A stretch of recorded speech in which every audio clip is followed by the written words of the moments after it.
जय हिंद दोस्तों। डिस्क्लेमर पढ़ लीजिएगा, मैं सेबी पंजीकृत सलाहकार नहीं हूं दोस्तों। कल की न्यूज के बाद वेदांता में 4.5% की अच्छी खासी बढ़त देखने के लिए मिल रही है दोस्तों, जो कि न्यूज में आप लोगों को बताया भी था सबसे पहले।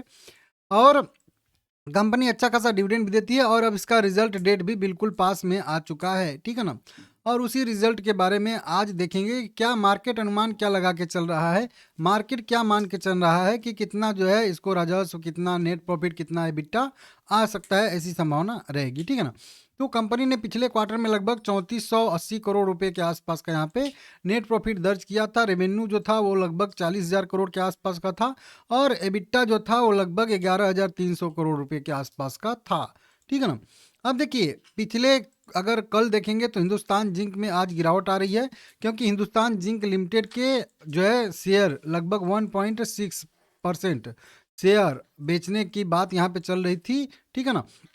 और उसमें वेदांता ही अपना स्टेक बेचने वाली है, ओएफएस के जरिए, ऑफर फॉर सेल के जरिए जो है अपना इक्विटी शेयर बेचने वाली है। लगभग 45-46 हजार करोड़ के, सॉरी 45-4600 करोड़ रुपए के यहाँ पे वैल्यू के शेयर जो है वेदांता बेच रही है ओएफएस के जरिए। और यही न्यूज आप लोग देखोगे हर एक जगह पे छाई हुई है, जो कि आप लोग यहाँ पे देख सकते हो। हालांकि इसकी सारी डिटेल मैं आप लोगों को दे चुका हूँ। ओएफएस आज जो है नॉन रिटेल कैटेगरी के लिए खुला है, कल जो है रिटेल इन्वेस्टर के लिए खुलेगा। अब इस ओएफएस में भाग लेना है कि नहीं लेना है, तो बस आपको मैं इतना ही समझा देता हूँ, बस 2 शब्द में, कि अगर आप अभी ओएनजीसी की, ये ओएनजीसी बोल रहा हूँ, हिंदुस्तान जिंक के शेयर खरीदने के लिए जाओगे तो आपसे मैं पूछ रहा हूँ कि आपको कितना रुपया देना पड़ेगा। नॉर्मल सा आंसर है कि 721 रुपया अभी हमको एक शेयर हिंदुस्तान जिंक का खरीदना है, तो 721 रुपया पे करना पड़ेगा। लेकिन कंपनी ओएफएस कितने पे ला रही है, तो 685 रुपये पे ला रही है। तो अगर ओएफएस में आपको अगर यहाँ से शेयर खरीदना है तो मैं बोलूँगा 2-4 दिन इंतजार कर लीजिए, आप जो है ओएफएस में अप्लाई करिए। अगर ओएफएस में आप जाके देखोगे, खरीदोगे, तो हो सकता है कि आपको जो है 685 रुपये में भी शेयर मिल जाए, 721 रुपये वाला। तो यही जो इन दोनों का डिफरेंस है ना, वही आपका जो है कह लीजिए एक तरीके से प्रॉफिट है। हालांकि हो सकता है ओएफएस मिलने तक फिर से शेयर जो है 685 के नीचे आ जाए, तो वो अलग मैटर रहता है, वो तो प्राइस मोमेंटम के हिसाब से ही रहेगा ना। क्योंकि आज भी अगर आप जो है शेयर खरीदोगे 721 का, तो शेयर 685 का बाद में चला जाएगा अगर भविष्य में, तो भी तो आपको लॉस होगा ही ना, होगा तो वो तो लॉस प्रॉफिट प्राइस मोमेंटम का चलता रहेगा, ठीक है ना। यहाँ पे सीधा सीधा आपको डिस्काउंट मिल रहा है, ठीक है ना। इस डिस्काउंट के लिए लोग ओएफएस में अप्लाई करते हैं, समझ रहे हो आप लोग। तो ये चीज़ चलिए पहला हो गया। उसके बाद आते हैं रिजल्ट पे। तो देखिए रिजल्ट में अगर ब्रोकरेज अनुमान देखेंगे तो ब्रोकरेज अनुमान जो है वो ठीक ठाक यहाँ पे निकल के सामने आ रही है।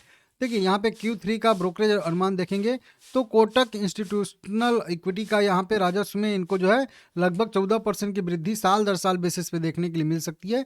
40,561 करोड़ का इनका जो अनुमान है कि राजस्व रहेगा और साल दर साल बेसिस पे 62% की नेट प्रॉफिट में वृद्धि देखने के लिए मिलेगी। शुद्ध मुनाफा लगभग जो है 3,250 करोड़ रुपए के आसपास रहेगा। एम के ग्लोबल का भी एबिटा का अनुमान देखेंगे तो लगभग 10,590 करोड़ का रहेगा, जो पिछले क्वार्टर से कम है, ठीक है ना। लेकिन साल दर साल आधार पे 22% की वृद्धि इनको भी देखने के लिए मिल रही है। और वहीं पे बात करेंगे एल्युमिनियम और जिंक से बिजनेस के जो है एबिटा में 81% की बढ़त देखने के लिए मिलेगी, ठीक है ना। नुआमा की भी बात करेंगे तो वहीं इनका भी अनुमान है कि लगभग 38,000 करोड़ के आसपास का राजस्व रहेगा। एबिटा जो रहेगा वो लगभग 10,500 करोड़ के आसपास का रहेगा, जो पिछले क्वार्टर से कम है, ध्यान दीजिएगा। और अगर मुनाफा की बात करेंगे तो 22-23% बढ़ के, ठीक है ना, लगभग 3,250 करोड़ रुपए के आसपास का रहने वाला है। सेम यहाँ पे एंटिक का भी देखेंगे तो वही है, 5% की वृद्धि राजस्व में दिख रही है इनको। एबिटा 10,500 करोड़ के आसपास का दिख रहा है और टारगेट भी इस तरीके दिख रहा है। कई सारी ब्रोकरेज रिपोर्ट भी निकल के सामने आ रही हैं। जो नुआमा की बात करेंगे तो बाय रेटिंग के साथ जो है 800 का टारगेट दे रहा है, ठीक है ना। एमके की बात करेंगे तो ये भी बाय के साथ जो है 625 का जो है टारगेट दे रहा है। वहीं पे सीएलएसए का भी देखेंगे तो 660 का यहाँ पे प्लस का टारगेट दे रहा है, आउट परफॉर्मेंस की यहाँ पे रेटिंग है।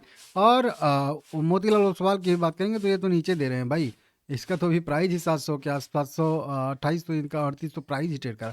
तो कुछ ने बाय रेटिंग जरूर दिया है, लेकिन टारगेट उनका जो है नीचे के साइड में ही अभी है, ठीक है। नुआमा का थोड़ा सा जो है यहाँ पे आ रहा है। अब रिजल्ट में कुछ क्या क्या हम लोगों को ध्यान देना है, तो यहाँ पे बताना है इनको। यहाँ पे एल्युमिनियम एबिटा की ऊंची और कम उत्पाद लागत जो है इस कारण से भारी उछाल की उम्मीद है।